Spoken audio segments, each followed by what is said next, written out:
Assalamualaikum warahmatullahi wabarakatuh. Halo semuanya, perkenalkan nama saya Ayu Rahmawati dari jurusan Komunikasi dan Penyiaran Islam IAIN Syekh Nurjati Cirebon. Yang terhormat Bapak Babai Barmawi SAG MSI selaku dosen pengampu mata kuliah Komunikasi Kelompok dan Organisasi. Di sini saya akan menjelaskan mengenai faktor-faktor yang mempengaruhi kohesivitas kelompok.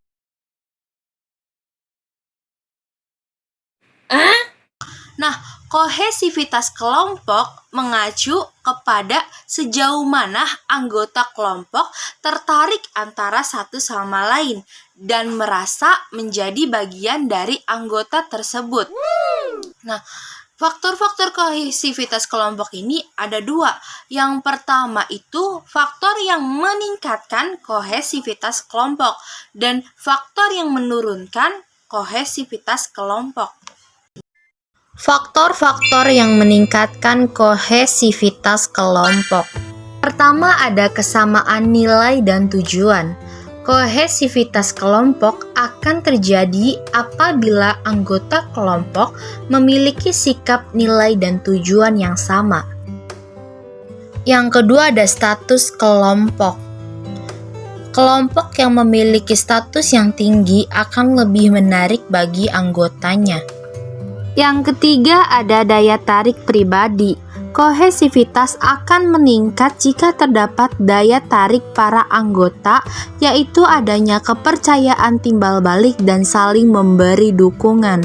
Yang keempat ada persaingan antar kelompok. Persaingan antar kelompok yang terjadi dapat menyebabkan anggota kelompok lebih erat dan bersatu dalam melakukan aktivitasnya. Yang kelima adanya interaksi. Kelompok akan lebih kohesif bila kelompok melakukan interaksi berulang antar anggota kelompok. Selanjutnya yang keenam, ketika ada masalah, kelompok yang kohesif mau untuk bekerja sama mengatasi masalah.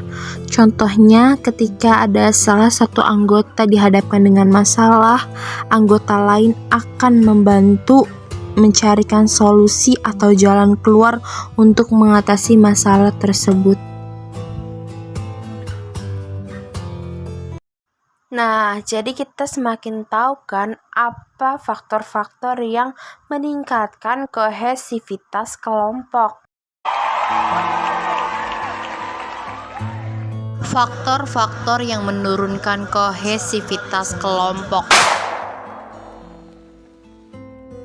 Wah, ternyata ada juga ya faktor yang menurunkan kohesivitas kelompok. Nah, apa aja sih faktor yang menurunkan kohesivitas kelompok itu? Ayo kita lihat bersama-sama. Check it out.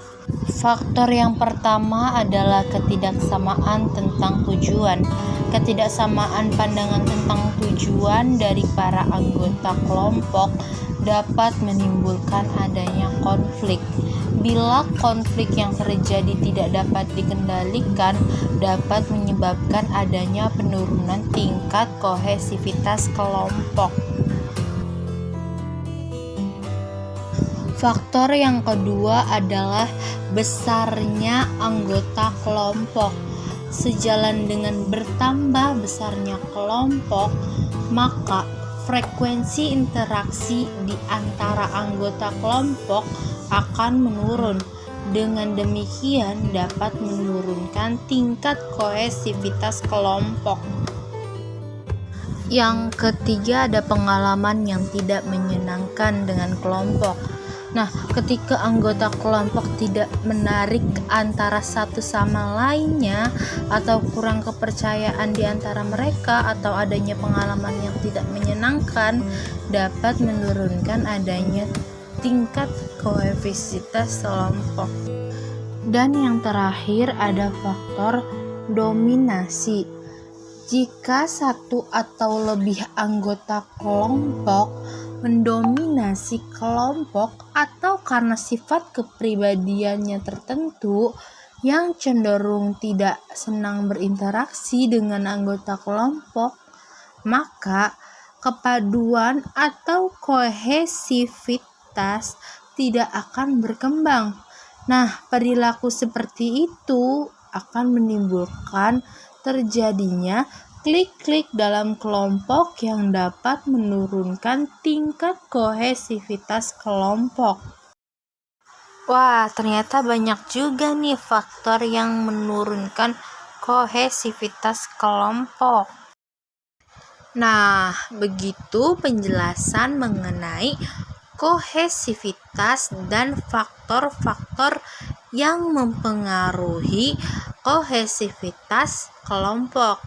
Dari penjelasan tadi, kita dapat mengetahui mana saja sikap atau sifat yang mempengaruhi kohesivitas kelompok, yaitu sikap yang menurunkan kohesivitas kelompok dan yang meningkatkan kohesivitas kelompok.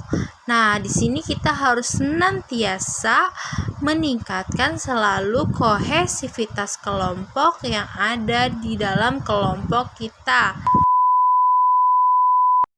Wah, cukup jelas sekali ya teman-teman mengenai faktor-faktor yang mempengaruhi kohesivitas ini, dan cukup sekian saja penjelasan dari Ayu. Nah, Ayu pamit undur diri. Bila ada sumur, hendaklah kita menumpang mandi. Jika ada umur, nanti kita berjumpa lagi. Jangan lupa like, subscribe, dan share ya. Oke, terima kasih. Wassalamualaikum warahmatullahi wabarakatuh.